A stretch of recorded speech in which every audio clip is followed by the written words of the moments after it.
Queridos amigos, queridos irmãos, queridas irmãs, é uma alegria dar início ao Caminhando Juntos, hoje na companhia de Sérgio Rodrigues e Arlindo Ribeiro, esses dois amigos do nosso querido Redenção.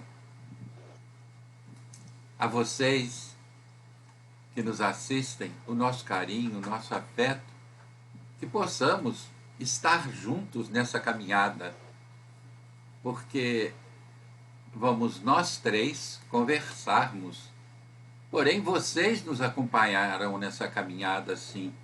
E o tema, perfeição moral, do Livro dos Espíritos, um assunto importantíssimo. Tudo bem, Sérgio? Olá, Jaime, olá, Arlindo, amigos que estão conosco, participando desse estudo. Tudo bem, graças a Deus. Vamos aproveitar esse momento para caminharmos um pouquinho mais em direção ao conhecimento que a doutrina espírita nos traz. E Arlindo, tudo bem, Arlindo? Graças a Deus, tudo bem, Jaime. Boa noite, Sérgio. Queridos amigos e amigas, boa noite a todos. Bem-vindos, ou nós, bem chegados ao seu lar nesse momento, para conversarmos, caminharmos juntos. Isso. Esse assunto, perfeição moral, está em O Livro dos Espíritos, terceiro livro, capítulo 12, perfeição moral. E na questão tem um subtítulo, as virtudes e os vícios. Na questão 893, a pergunta é a seguinte: qual a mais meritória de todas as virtudes? A resposta: todas as virtudes têm seu mérito, porque todas são sinais de progresso no caminho do bem. A virtude, sempre que há resistência voluntária ao arrastamento dos maus pendores. Mas a sublimidade da virtude consiste no sacrifício do interesse pessoal, pelo bem do próximo, sem segundas intenções. A mais meritória é a que se baseia na mais desinteressada caridade. E Sérgio, o que você pode nos falar aí dessa questão tão importante, Sérgio? Essa questão realmente é bem importante, porque basicamente está resumido nessa resposta dos espíritos os dois objetivos maiores que a doutrina espírita nos aponta, né? Que é a aquisição das virtudes e despojamento do nosso espírito das nossas imperfeições.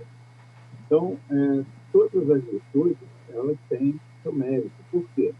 Porque não apenas indicam o progresso do espírito, né, quando ele tem, como demonstra que o espírito já se descartou de determinadas perfeições, determinadas pensamentos e atitudes que vem acumulando ao longo da sua existência. Então, chamados maus pendores ou as más inclinações.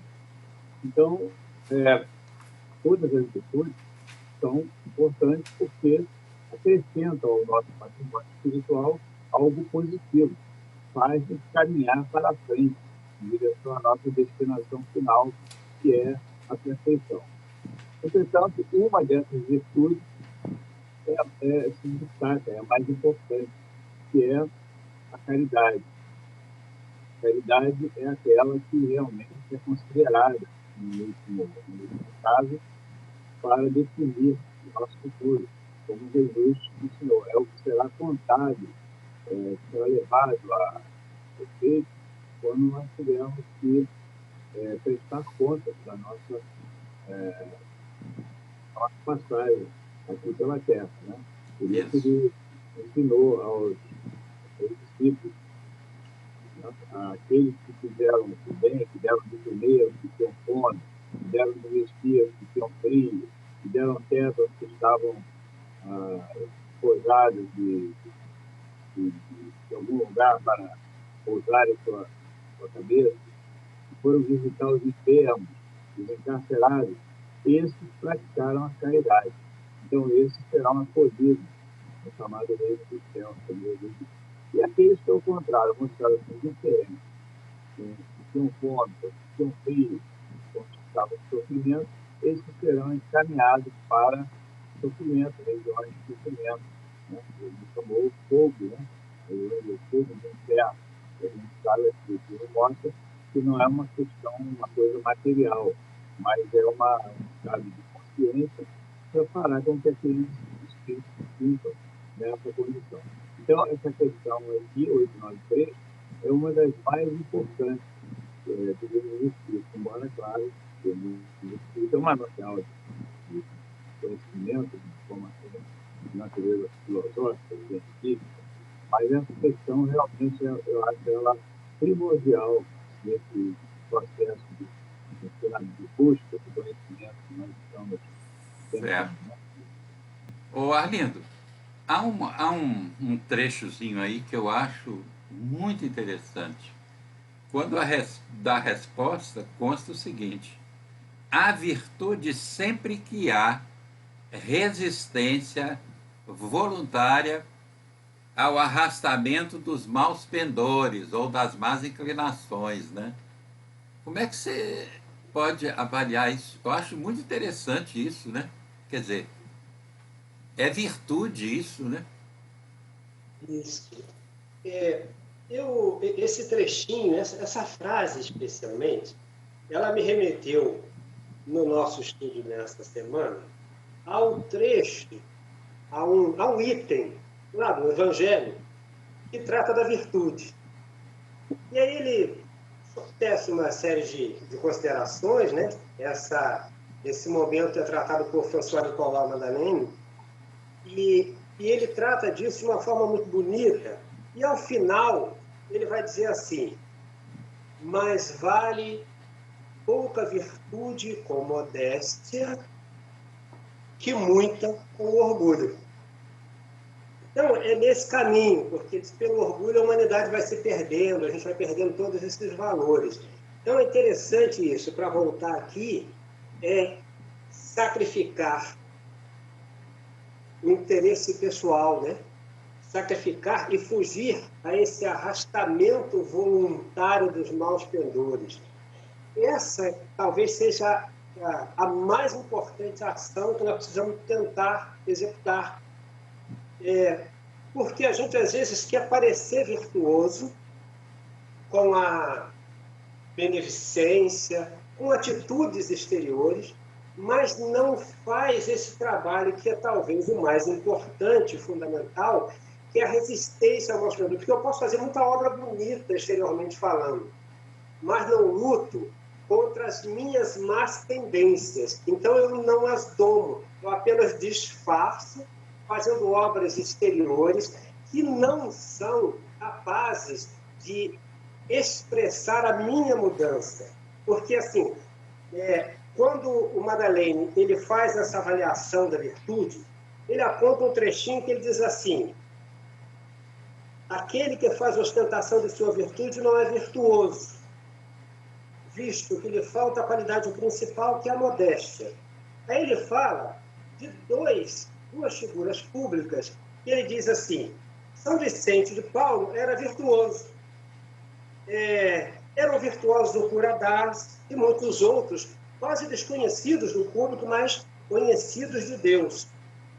Todos esses homens de bem ignoravam que fossem virtuosos, deixavam-se ir ao sabor de suas santas inspirações e praticavam o bem com desinteresse. Apenas agiam no bem. Justo. Então, como agiam de verdade no bem, eles não tinham essa luta terrível que a gente tem que ter para dominar as nossas más tendências, que até para fazer o bem, a gente diz assim: bom, vou calcular, eu fazendo isso deve me render aquilo. isso já é um mal pendor, isso já é um equívoco na nossa proposição. Então, o mais difícil de tudo, para a conquista real dessa virtude, para a expressão dessa virtude, é a gente conseguir lutar árdua e seriamente para domar as más inclinações. Porque é por isso que é reconhecido, inclusive, verdadeiro espírita, pela luta que ele trava nessa mudança, para essa mudança, para resistir àquilo que lhe é de mais difícil. Essa é a receita mais dolorosa para o homem, o domar essas más inclinações. Essa conquista já vale por muitas das virtudes, porque vai nos levar para um caminho de vitória, com certeza. Então, eu acho que é pensar nisso. Essas atitudes íntimas de mudança que devem valer. Esse tema, ele realmente é um tema muito importante e o texto, aliás, é muito grande. Ele é composto de vários subitens, as virtudes e os vícios, paixões, egoísmo, características do homem de bem e conhecimento de si mesmo.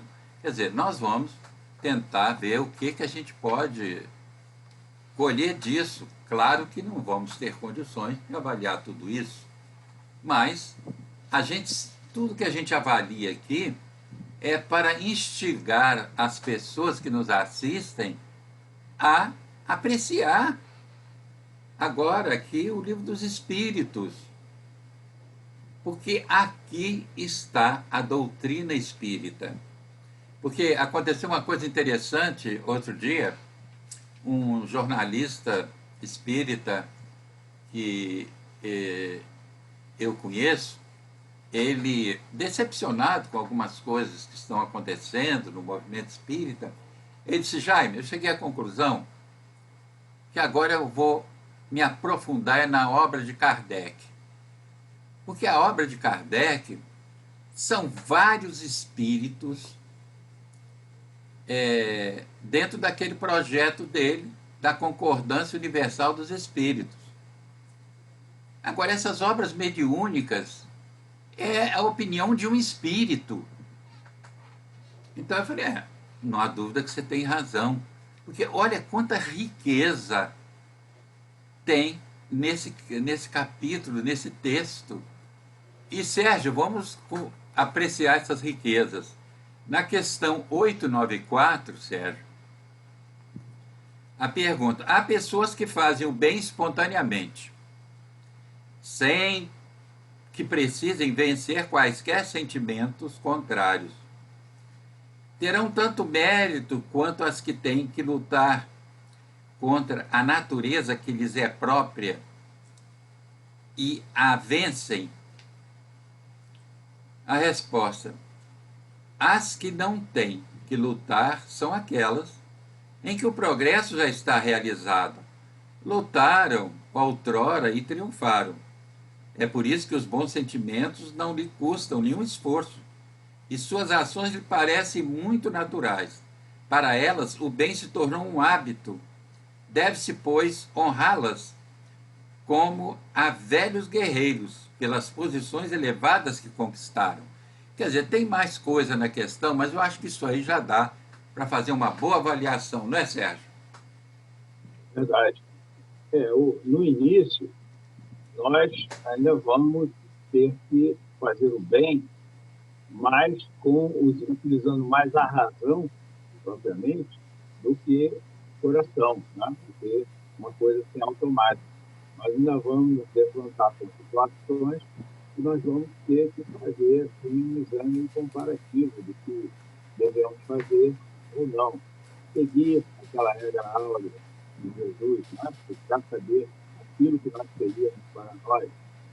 Mas vai chegar um momento, à medida que nós vamos nos acostumando a fazer o bem, nós vamos nos aprimorando espiritualmente, e isso já vai surgir espontaneamente. Nós não vamos ter mais que utilizar a razão, raciocinar para saber se aquilo que nós vamos fazer é o bem ou não. O bem já vai surgir espontaneamente. Nós não vamos ter que, como diz aqui que vencer qualquer sentimento de natureza anterior. Quer dizer, é uma etapa em que o espírito só conhece o bem. Então, o bem para ele já é algo comum, algo trivial, que ele vai executando sem precisar ter qualquer tipo de dúvida com relação a isso. Né? Agora, como a pergunta estabelece, era se fazem o bem espontaneamente, sem que precisem vencer qualquer tipo de sentimento, qualquer tipo de dúvida, que tem o mesmo mérito do que aqueles que ainda lutam com essas questões, com essas certezas. E os espíritos dizem que só não tem que lutar aqueles que já adquiriram esse progresso, que já incorporaram o bem ao seu patrimônio espiritual, ao seu perfil espiritual, e o bem vai fluindo naturalmente, sem precisar nem utilizar a razão. É uma coisa espontânea, né? Já se tornou um hábito, como diz aqui a resposta. Então, é importante a gente ter consciência, né, que nós ainda não estamos nessa fase, ainda lutamos com muitas de nós, nossos pendores, que perdemos, eles têm passados, que nós temos que vencê-los. Mas o importante é que nós já temos o indicativo daquilo que devemos ou não fazer, daquilo que é o bem ou não. E vamos, à medida que a gente vai caminhando na nossa evolução, o bem vai se tornando um hábito, nós vamos fazendo bem espontaneamente, já sem ter qualquer dúvida, né? Sem precisar usar a razão.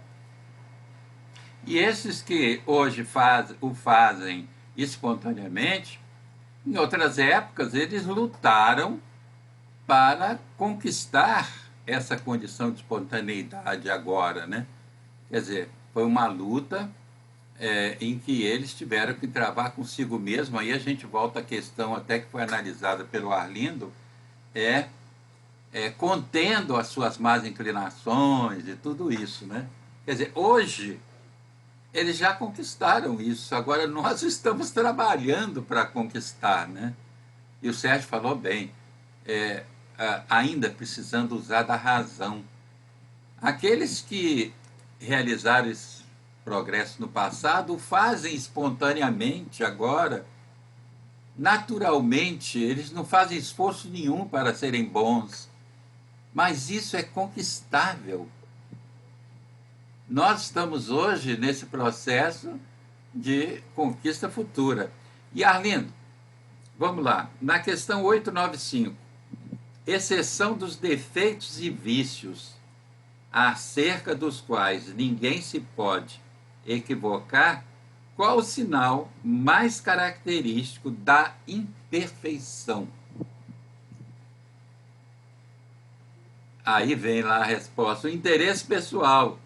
Muitas vezes as qualidades morais se assemelham, como um objeto de cobre.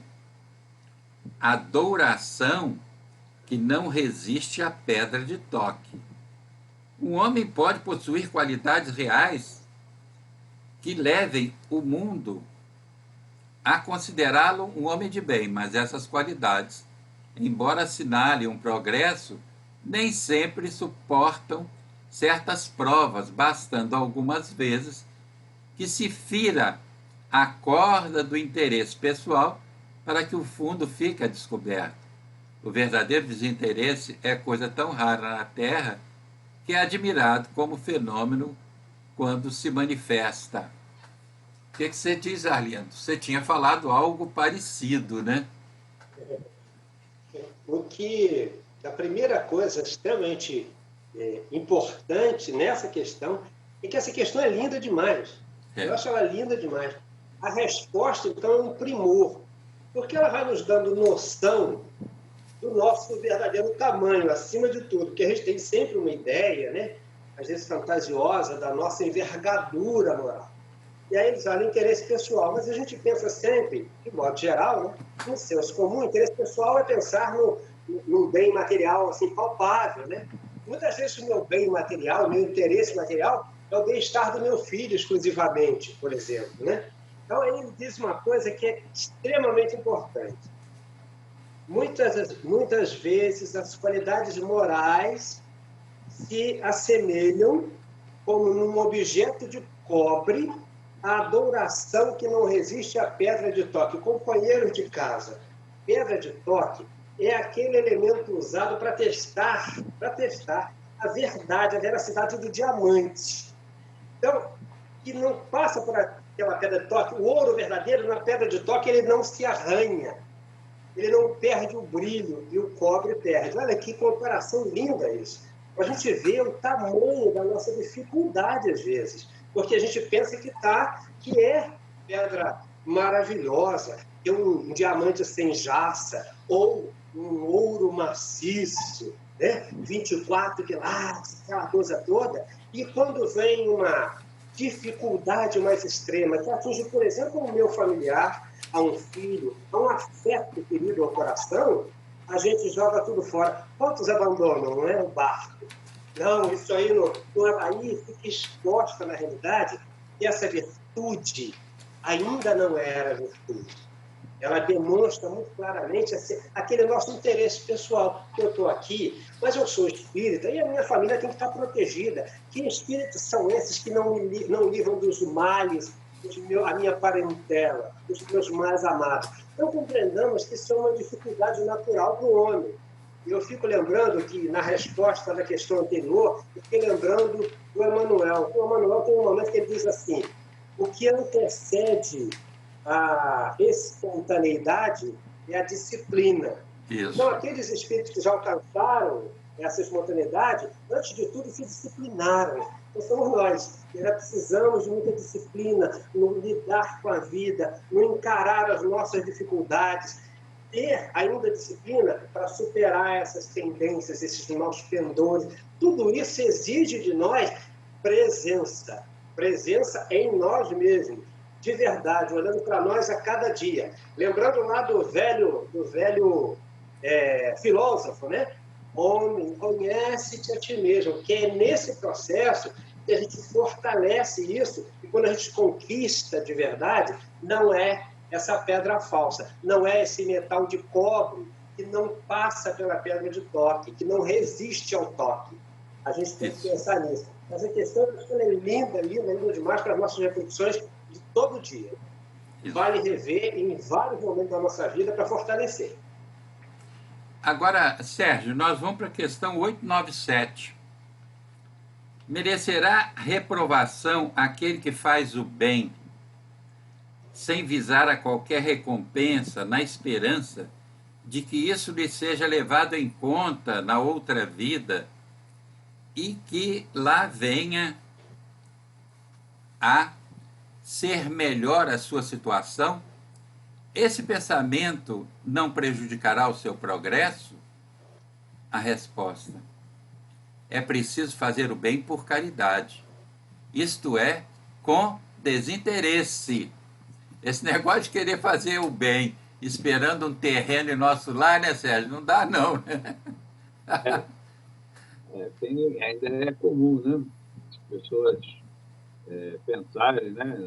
Fazer o bem, fazerem caridade, contando já que isso será recompensado quando deixarem a Terra, quando retornarem ao mundo espiritual. Então, os espíritos deixam bem claro que o bem deve ser feito com o objetivo, com a finalidade da prestação da caridade, sem desinteresse, não fazendo uma espécie de troca, né? Como segmentos religiosos fazem, né? Receber uma determinada coisa e não prometem entregar outra coisa, coisa material. Quer dizer, aqui eles deixam claro que o bem deve ser feito sem esperar qualquer coisa em troca. A gente sabe, né, do que nos deixa bem claro, que tudo que nós fazemos, seja no campo do bem, seja no campo do mal, terá uma consequência, e nós receberemos de volta, né, uma troca, né, receberemos uma compensação por isso. Se nós agirmos no campo do bem, nós receberemos uma compensação boa quando nós voltarmos ao mundo espiritual. Então, nós não precisamos nos preocupar em fazer o bem, esperando que isso seja levado em conta quando nós retornarmos ao mundo espiritual. Porque a doutrina deixa claro que isso é uma das leis de Deus, né? É uma das leis naturais.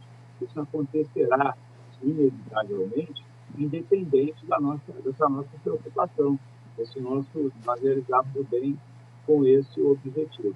Então, devemos praticá-lo sem interesse, até porque nós sabemos que receberemos, quando estamos no mundo espiritual, aquilo que nós, conforme as nossas obras. Né? O nosso futuro no mundo espiritual vai depender daquilo que fizermos aqui, daquilo que somos aqui, né? Quando nós apearmos no mundo espiritual, nós vamos... A única diferença que vai haver é o corpo físico, que vamos levar aquilo que somos e o resultado daquilo que fizemos, não é isso? Bom, vamos lá, Arlindo, na questão 899.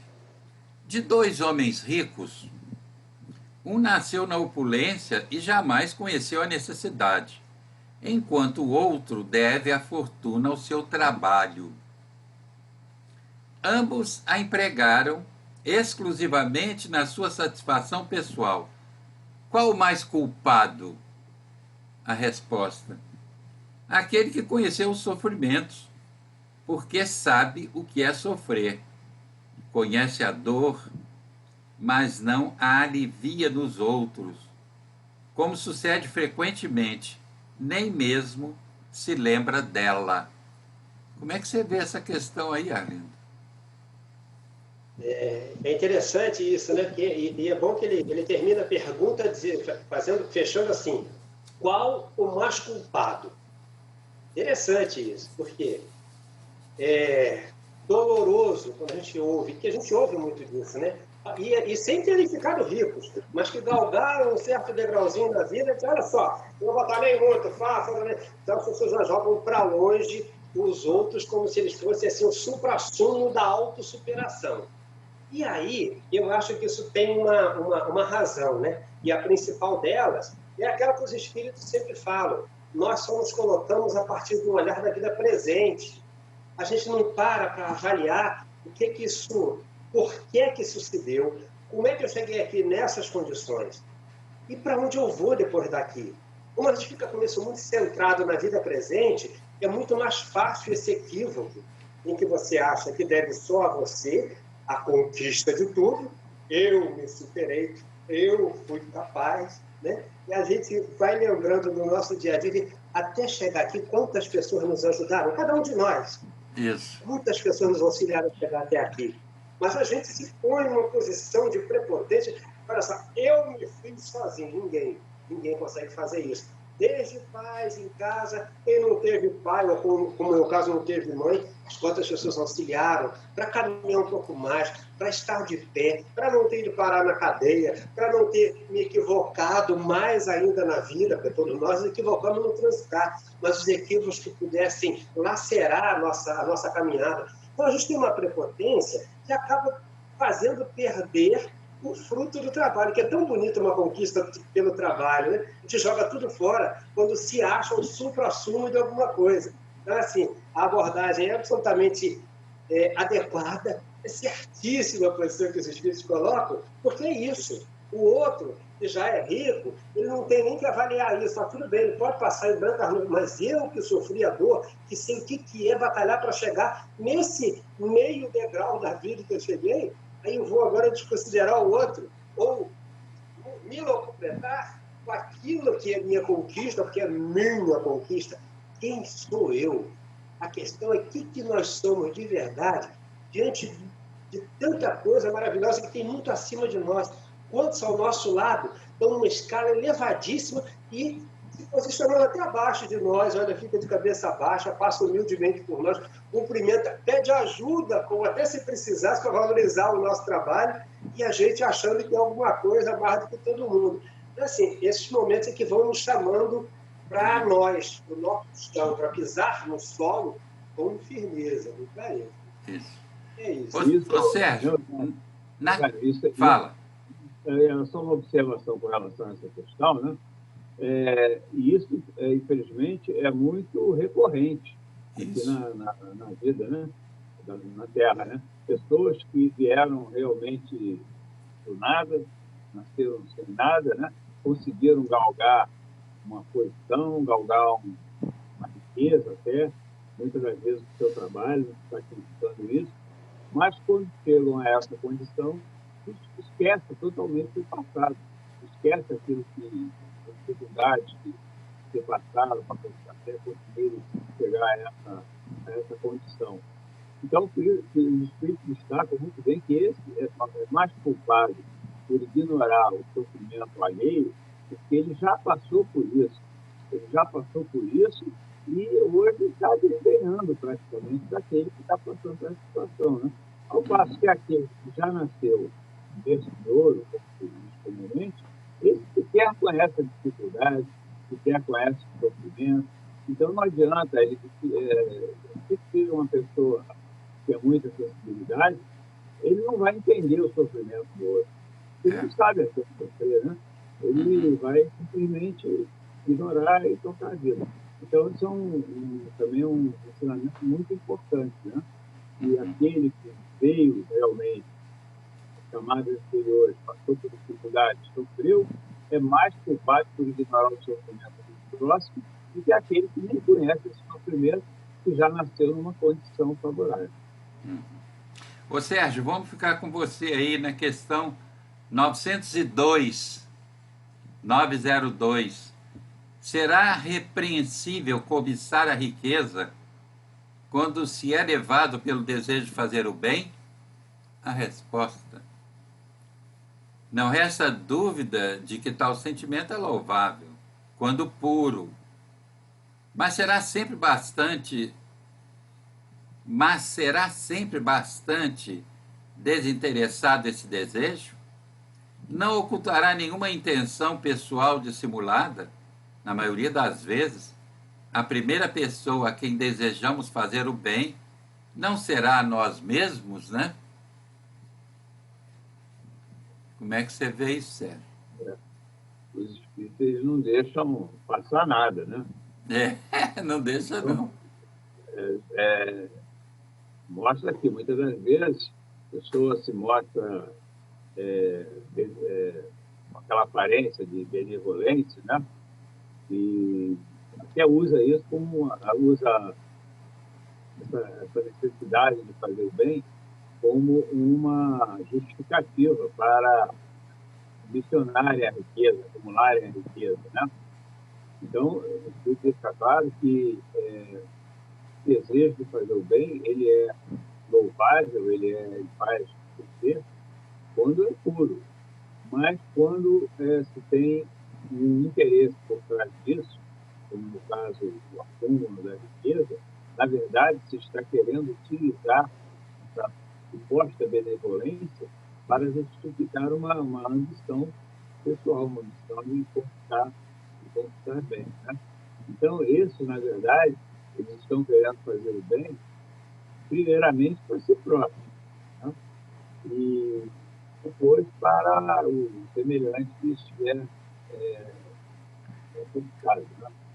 E se sobrar alguma coisa, vai para o outro, né, Sérgio? Arlindo, vamos aí na questão 903, essa é interessantíssima. Incorre em culpa a pessoa que estuda os defeitos alheios? Resposta: se for para os criticar e divulgar, incorrerá em grande culpa, porque será faltar com a caridade. Mas se o fizer para daí tirar algum proveito, para evitá-los, tal estudo poderá ter alguma utilidade. Não se deve esquecer, porém, de que a indulgência para com os defeitos alheios é uma das virtudes que fazem parte da caridade. Quer dizer, a questão é maior, mas isso aí já dá para a gente ter uma ideia da questão, né, Arlindo? Porque nesse caminho, os equívocos são muito grandes, muito grandes. tanto no campo pessoal, quanto no campo do trabalho público mesmo. Quando a gente vê, por exemplo, eu lembro muito disso aqui, quando a gente fica sabendo ou para olhar um desses programas que existem mais na TV aberta, que se pega lá aquelas mazelas públicas para serem comentadas ali, sem nenhuma finalidade de crescimento, né? É só para trabalhar com essas imagens, achincalhar mais as pessoas, exibir de forma equivocada as dificuldades que cada um apresenta. E nesse nosso caso também, né? Porque assim, até na casa espírita, quando a gente vai fazer alguns estudos, que as pessoas falam, não, mas tem um fulano. E assim, qual a finalidade? Cara, o fulano deve ter a história dele, ter a religião dele. Ver o que nós estamos fazendo aqui, o que nós vamos fazer. Nós, como é que temos agido? Então, se essas ações que a gente vê no outro, elas puderem servir de parâmetro para que nós não trilhemos esses caminhos equivocados, vale muito a pena. É o que estão dizendo os espíritos benfeitores, né?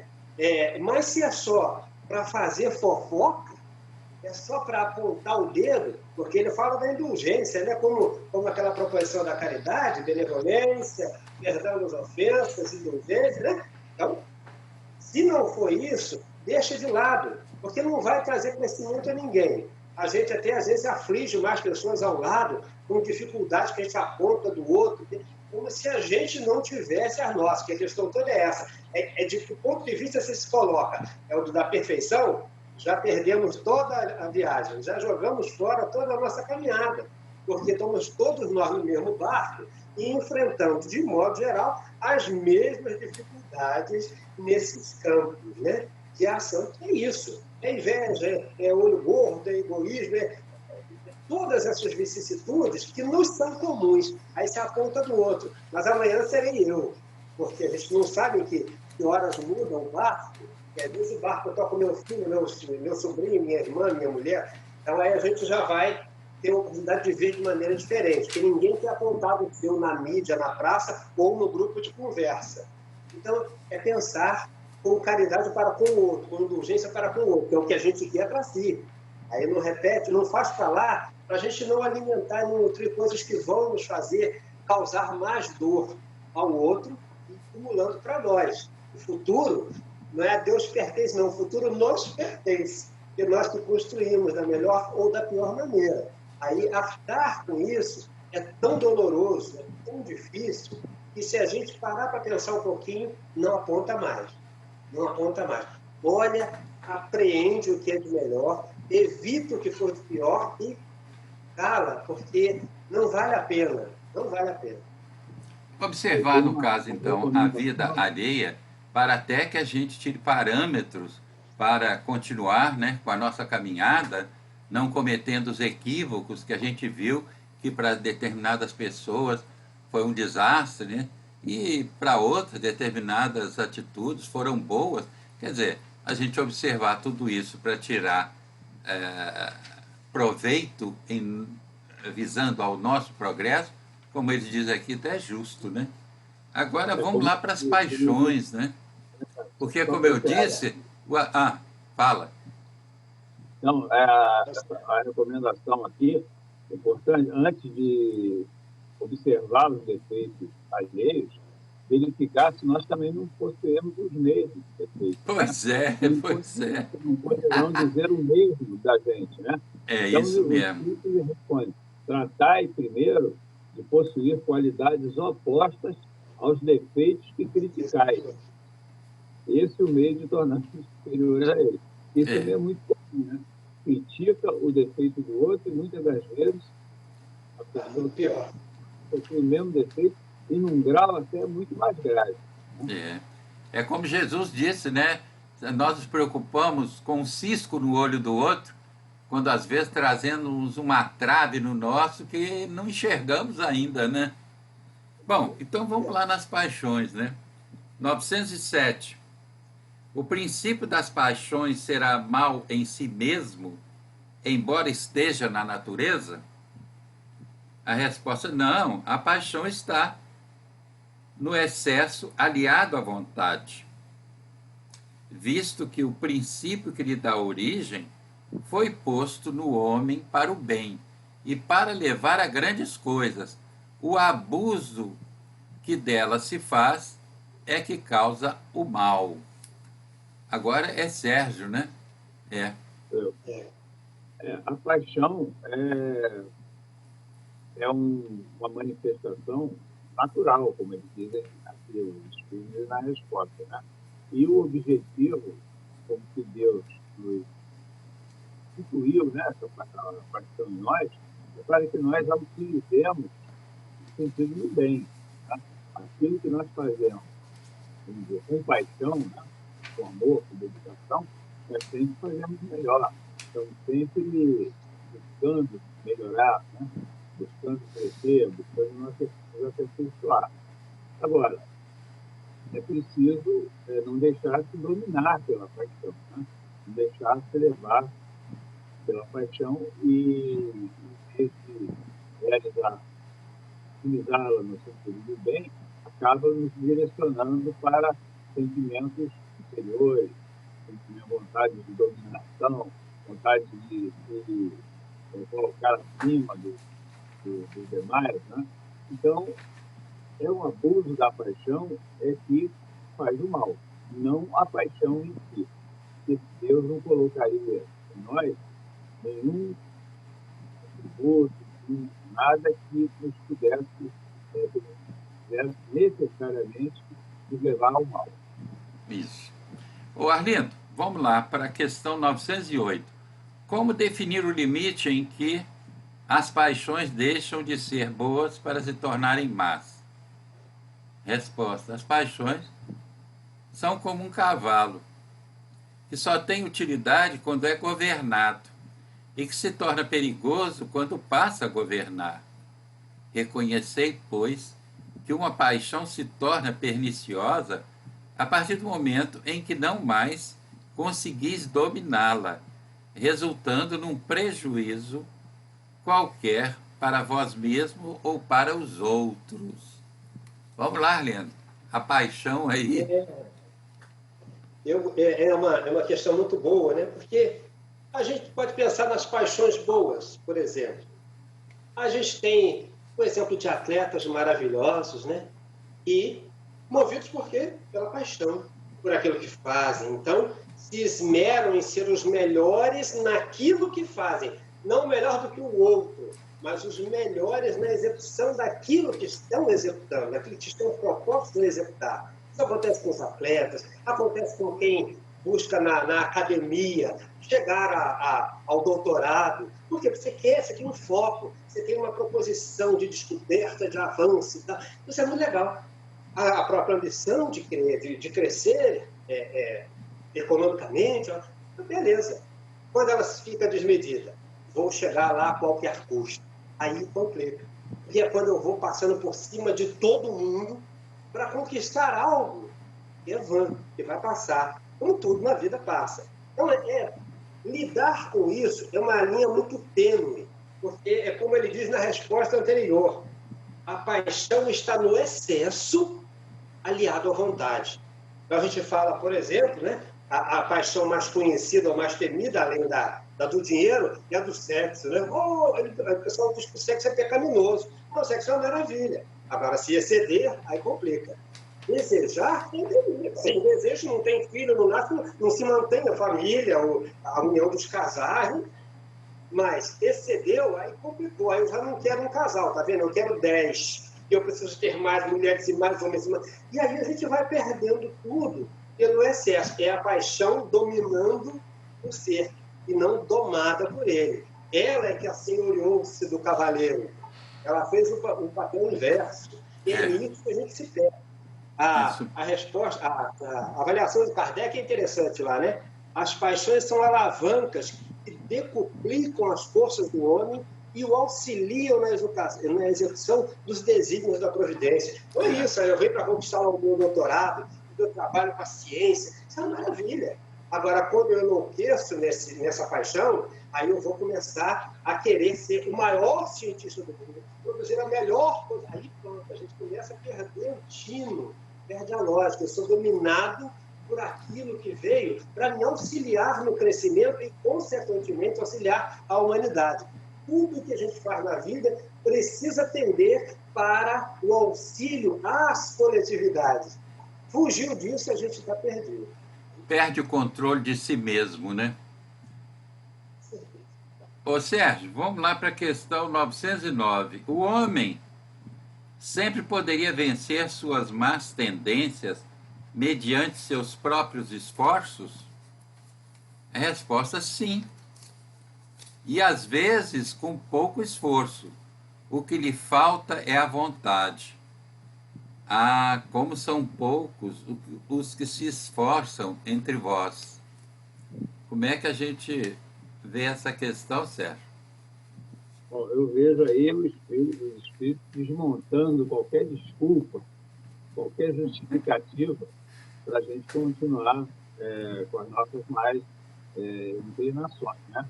Porque, como eles dizem, o que precisa fazer para vencer essas mais inclinações? Vontade, esforço. A gente sabe que o livro que nós nos encontramos não é um processo fácil, né? Nós lutamos com muita dificuldade, mas também não é impossível. Deus não nos criou para sermos imperfeitos, né? Temos que alcançar a perfeição. E se nos criou para a perfeição, é porque ela é possível. Agora, ele não quis, não quer que a perfeição caia no nosso colo como algo sem nenhum trabalho, sem nenhum esforço.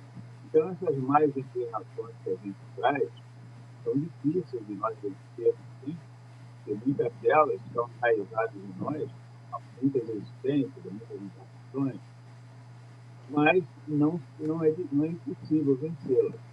O que é preciso fazer para vencê-las?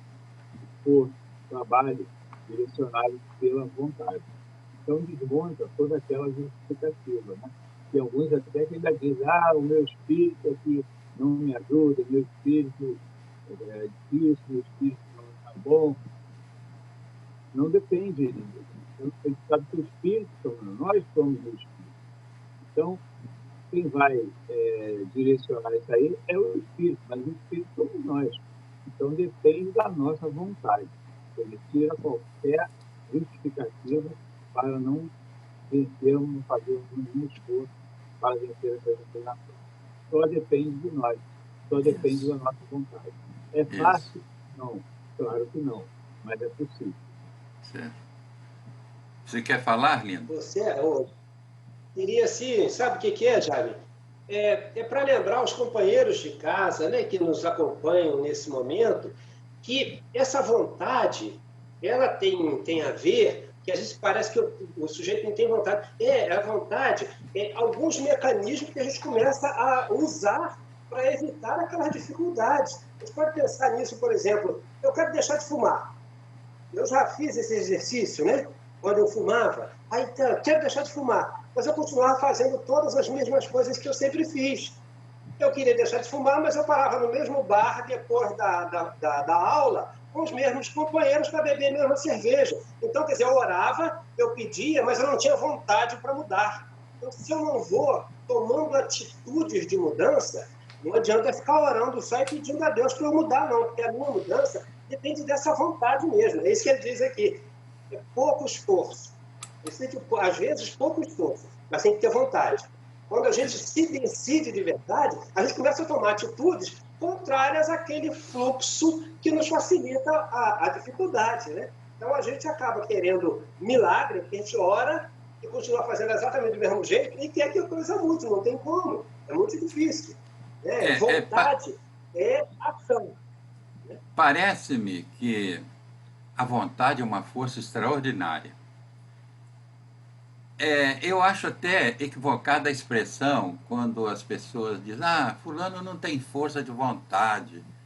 Olha, quem tem a vontade desenvolvida não precisa colocar força nela, ela em si já é. Ele não tem a vontade desenvolvida. Porque quem tem a vontade desenvolvida, a determinação e tudo isso, isso já é uma força. Não precisa botar mais força, não, que essa força já vai dirigir o questionamento. Bom, mas vamos para 910, é o Arlindo, né? não é? O homem pode encontrar nos espíritos assistência eficaz para superar suas paixões? Se pedir a Deus e ao seu bom gênio com sinceridade, os espíritos bons lhe virão certamente em auxílio, porque essa é a missão deles. Fala, Arlindo. Ajuda dos benfeitores. Vou voltar até um pouco ao que eu acabei de dizer, porque a gente ora e pede, eles vêm, vão dar a luz necessária. Agora eu quero, que se eu não quiser, eu vou só pedir.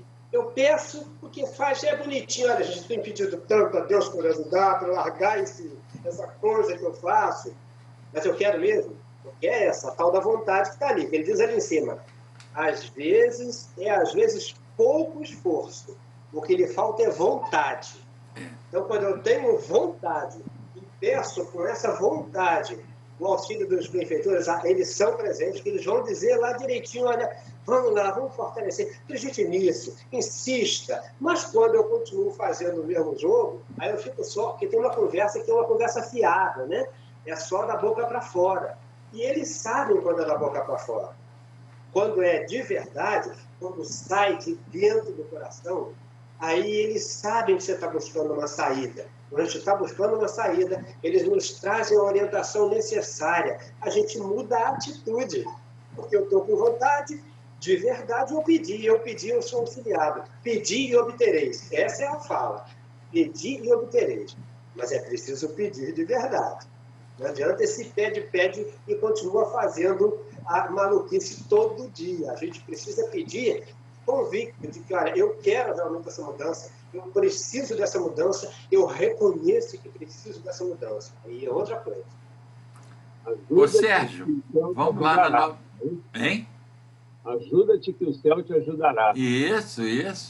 Né? Mas acontece que muitas das vezes, da maioria das vezes, as pessoas não querem o auxílio dos bons espíritos, não. Querem que os bons espíritos façam a parte que lhes cabe. Né? Elas querem que os bons espíritos as substituam no processo de esforço, no trabalho, né? na dificuldade. E aí começam a reclamar, né? Que não estão encontrando. Mas os espíritos estão sempre fortes, estão sempre aí para nos auxiliar. Agora, como diz Kardec, é isso que nós nos ajudemos. Né? Ajuda-te, que o céu te ajudará. Ô, Sérgio, na questão 912, qual o meio mais eficaz de combater-se o predomínio da natureza corpórea? Praticar a abnegação. Como é que você... A abnegação é um esforço, né? Concentrado. Né? Um esforço concentrado que você tem que fazer para dominar a nossa natureza corpórea, ou seja, colocar as questões espirituais, os valores espirituais, acima dos valores Isso. Porque na Terra nós ainda somos muito apegados, né, à matéria e temos muita dificuldade. Agora, como recomendaram os espíritos, é preciso a abnegação, é preciso um esforço concentrado, um grande esforço, e é possível, né? Embora seja difícil. Né? A nossa predominância material ainda está muito forte no nosso íntimo, né?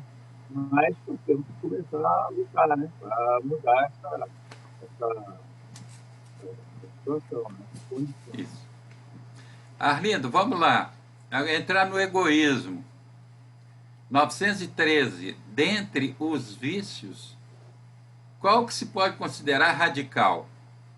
O espírito. Já o dissemos inúmeras vezes, o egoísmo.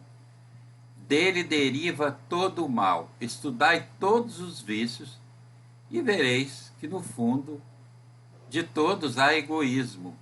Por mais que luteis contra eles, não conseguireis extirpá-los enquanto não atacardes o mal pela raiz, enquanto não houverdes destruído a causa.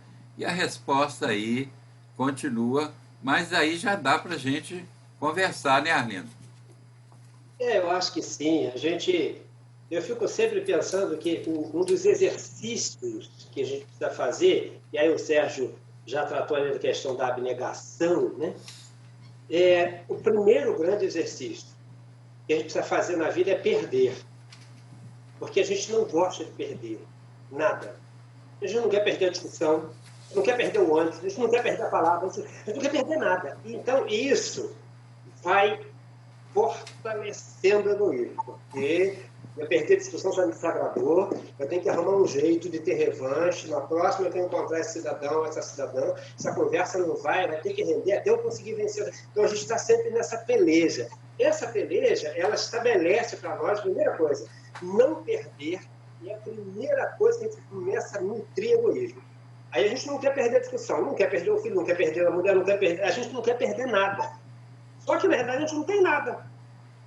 Quer dizer, quanto mais isso for ficando claro para nós, que perder é natural. Tudo que a gente tem aqui, a gente não tem. A gente perde no momento seguinte. Até a saúde no dia seguinte pode não estar mais com você. Então, é muito complexo isso. Parece... É olhar para essa coisa dia a dia.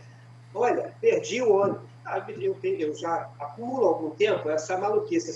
E não vai correr, não vou correr. Não vou correr, vou ficar cansado, ainda posso chegar lá e não ter lugar da mesma maneira. Então eu vou ficar devagarinho, deixa perto esse, pego o outro. Porque, veja bem, às vezes dizia assim, eu posso pegar esse, se bater eu não vou chegar no mesmo lugar. Do mesmo jeito eu vou me atrasar. Então deixa que agora já é.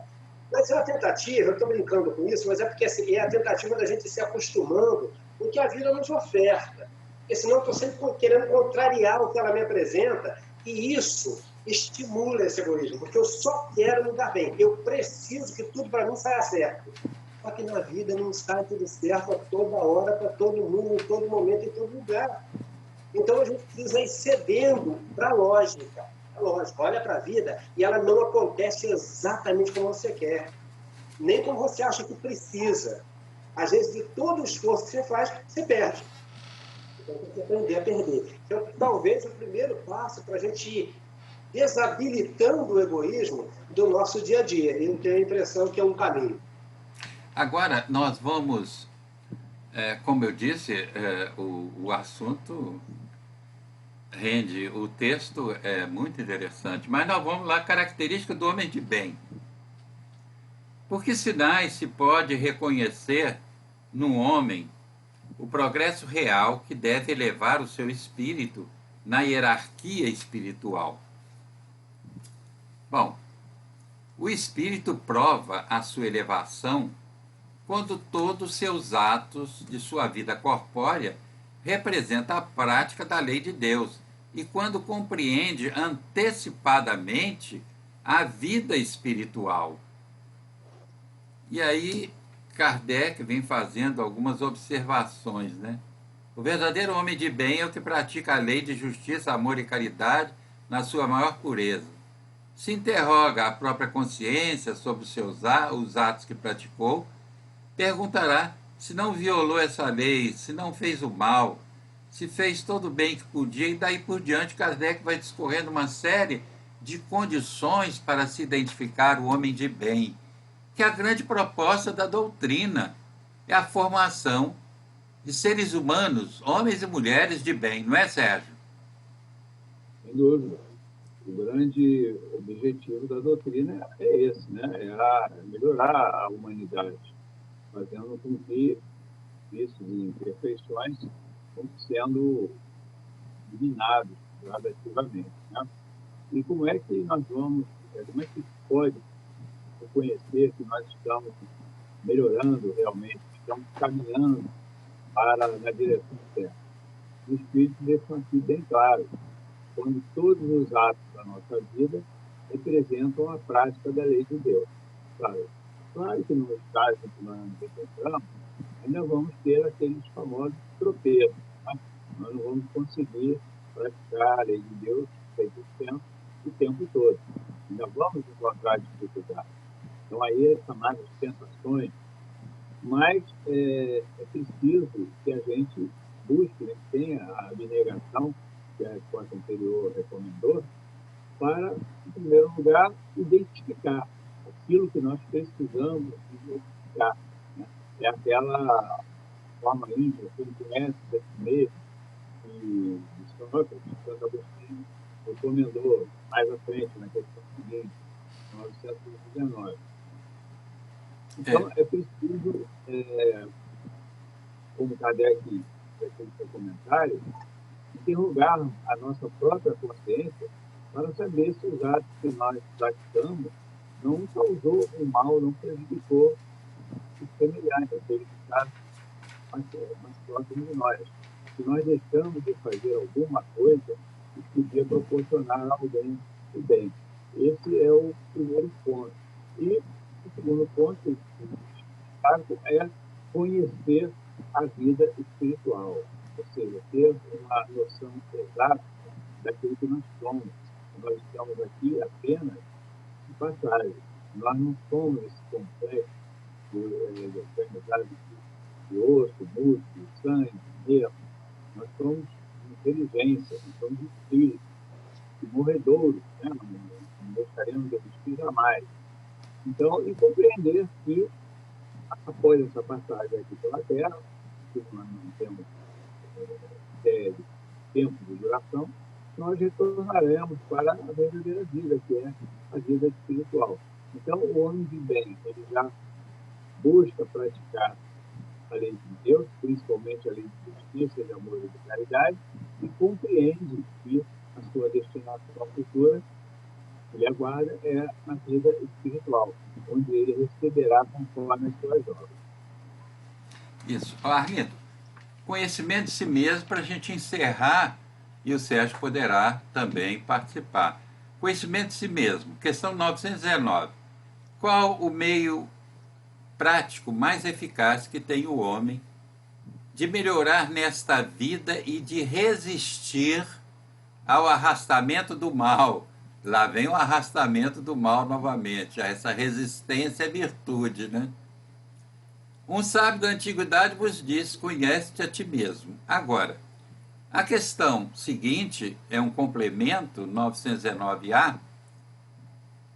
Compreendemos toda a sabedoria dessa máxima, mas a dificuldade está precisamente em cada um conhecer-se a si mesmo. Qual é o meio de consegui-lo? Aí, Santo Agostinho, né, vem aqui nos ensinando. Fazei o que eu fazia quando vivi na terra. Ao fim do dia, interrogava minha consciência, passava em revista o que havia feito e perguntava a mim mesmo se não faltava algum dever, se ninguém tivera motivo para se queixar de mim. Foi assim que cheguei a me conhecer e ver o que em mim precisava de reforma. Bom, essas duas questões, aí depois o Sérgio pode opinar também. Veja, há um filósofo indiano, Judith Krishnamurti, já desencarnado há muito tempo, ele dizia, nas suas obras, ele não escreveu nenhuma obra. Tudo aquilo que tem, todos os livros que tem, foram as suas conferências que o pessoal registrava e transformava em livro, né? Então ele dizia que o autoconhecimento nós conquistamos na vida de relação. Está aí o que Santo Agostinho está dizendo. Santo Agostinho está pedindo que a gente reflita justamente sobre a nossa vida de relação. O que nós estamos fazendo? Se estamos fazendo bem, vamos ratificar. Se estamos fazendo mal, vamos consertar. Né, Arlindo? Essas duas questões elas são muito importantes. Primeiro porque quando a 919, a resposta dada conhece-se a si mesmo, que ouve assim rapidamente, parece que é uma coisa mágica, né? Só que não acontece isso, não é mágica. Pois é. Conhece a si mesmo é uma provocação, é um estímulo. Mova-se, olha para você todos os dias. Eu acho difícil, para a maior parte de nós, o que o Agostinho propõe, porque nós temos muito medo de olhar para a gente mesmo. De um modo geral, a gente prefere não olhar, porque, não, olha só, eu sei que não está indo bem. Então, a gente acaba deixando de lado essa oportunidade, que é uma oportunidade enriquecedora para a nossa própria vida. Eu iria lá no finalzinho, em que a avaliação de Kardec traz lá o seguinte: muitas faltas que cometemos nos passam despercebidas. Que é isso? A gente, se não for com a síndrome de perfeição, né, a gente vai olhar todo dia e caramba, cada coisa que eu nem tinha percebido a bobagem que eu fiz. Mas a coragem para olhar isso todo dia é o que a gente precisa desenvolver. E eu acho realmente difícil. Difícil das pessoas pararem para computarem o dia. O que eu fiz hoje? E a gente está, e cada dia num ritmo tão mais acelerado, e se empolga nesse ritmo acelerado, e a gente hoje chega em casa, acaba não sei o quê, você vai direto para onde? No celular. E a gente não consegue ver mais nada, mal lê livro hoje. O pessoal acha que esse negócio agora, eu acho que é até relíquia. Ler um livro. Então a gente não olha para essa coisa. Há muito medo, eu acho, eu tenho a impressão que tem muito medo, da maior parte das pessoas, de fazer essa olhada no dia a dia. Porque a gente não quer encarar isso. Aí volta aquela questão posta um pouquinho atrás ali. O esforço que precisa, às vezes, é pouco. O que falta é vontade. Havendo vontade, a gente vai exercitar ou procurar exercitar isso no nosso dia a dia, para a gente ter um panorama de como é que a gente tem agido. E aí, para voltar ainda mais naquilo que a gente já viu hoje aqui, o que vai nos fazendo felizes, alegres, é quando você constata no dia a dia esses pequenos prazeres, esse pequeno prazer de caramba, fiz uma ação legal que me fez tão bem. E aí você vai realimentando isso. Cada dia você vai olhando um pouco mais para buscar com vagar essa melhoria. Essa melhoria não é mágica, não é. Por isso que ele está dizendo, olha quanta coisa o Agostinho põe aqui. Então não há mágica nisso. É olhar, é todo dia, porque todo dia eu vivo, todo dia eu estou com alguém. Todo dia eu me ombreio com pessoas em diversas situações e me relaciono com pessoas. Mesmo que hoje menos presencialmente, eu continuo lidando com as pessoas. Até quando eu vou para a rede social, eu estou lidando com alguém, e eu estou respondendo a alguém. Então a gente tem que lembrar disso para que a gente faça esse exercício diário. Ele é importante para nos alimentar. Né? Ele não é importante para o outro, não é para mim, é para cada um. Então é não perder isso de vista. Né? Parece-me também, veja bem, que é importante que a gente veja as dificuldades que a gente cometeu durante o dia, mas é importante também que a gente veja aquilo que a gente fez e que deu certo e que deu um bom resultado, para que a gente possa ratificar isso no dia seguinte, porque isso nos anima a continuar, porque nós somos seres ainda dependentes desse tipo de estímulo, né? Porque à medida que a gente reconhece que uma atitude foi boa, que aquilo valeu, há uma satisfação íntima, não é, Sérgio? Funciona como um estímulo muito grande, né, para a gente continuar. Agora, o Arlindo tocou num ponto aí que eu também acho que é fundamental, que dificulta esse autoconhecimento. É o medo que nós temos do que nós vamos encontrar como resultado disso, né? Muitas pessoas têm até medo de fazer esse exame, né? Porque nossa tendência, nós trazemos mais informações, é de ter dificuldade. Mas é como similar ao caso do médico. Se o médico operar a cura de alguém, então, um paciente, ele tem que fazer um diagnóstico. Ele precisa examinar onde está a enfermidade, para poder, então, tratá-la. Então, é uma situação semelhante. Para a gente poder operar a nossa transformação, a nossa reforma íntima, é preciso que nós identifiquemos onde estão os nossos problemas, onde estão as nossas más inclinações, as nossas imperfeições. Então, ainda que não seja algo fácil, é uma coisa que a gente tem que fazer, né? Como diz a resposta aqui, Santo Agostinho, ao fim do dia, interrogar a consciência, passar em revista o dia, aquilo que nós fizemos, ver se alguém tem algum motivo para se queixar de nós, e aí nós identificarmos aquilo em que nós precisamos nos reformar. Isso. Isso é interessante, porque isso é uma questão diária, né? Nós não vamos precisar ir no nosso passado mais remoto, descobrir erros que nos fustiguem a consciência. Nós precisamos ver o dia de hoje. O dia de hoje, o que eu fiz hoje, né? a sugestão de Santo Agostinho, o que eu fiz hoje e que, de certa forma, eu devo ratificar amanhã, e o que eu fiz hoje que não foi bom, eu não me saí bem, minha consciência dói. Não é isso, Arlindo? O que você quer falar, Arlindo?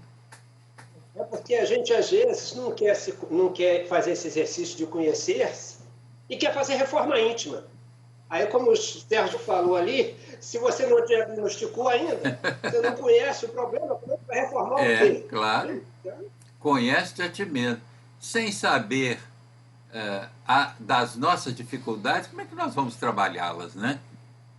Mas é isso, meus amigos. Muita alegria de estar com vocês. Nós estamos terminando. E eu passo a palavra ao Sérgio para suas despedidas. Agradecer mais uma vez essa oportunidade de estar aqui participando desse estudo tão importante para o nosso crescimento. Agradecer aos amigos que estão nos acompanhando através do YouTube. E vamos continuar aí a nossa caminhada, vamos continuar buscando cada vez mais adquirir o conhecimento da doutrina espírita mostrar na nossa realidade existencial. E isso que vai fazer, esse conhecimento que vai ser um serviço norte para nós sairmos dessa encarnação melhores do que aqui chegamos.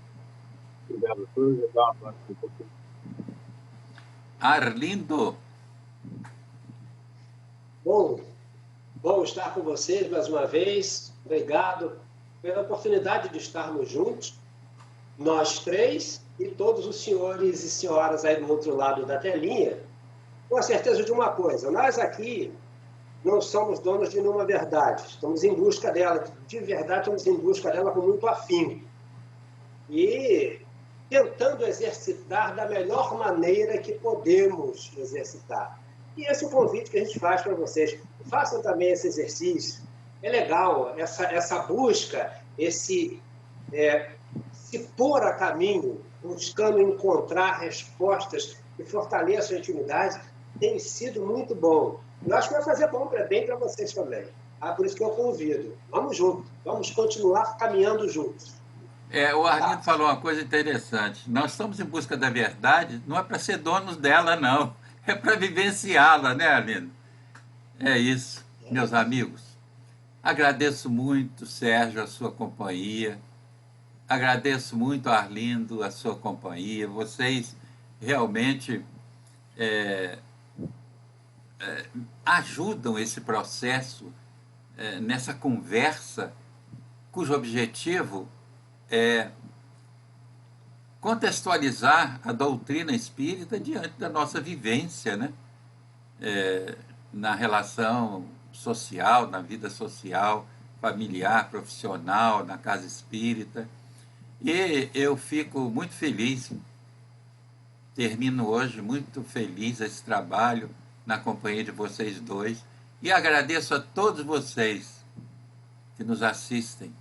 Muito obrigado pela atenção e que a paz possa existir em nossos corações, porque enquanto nós não conquistarmos essa paz do nosso coração, ela não vai existir fora de nós.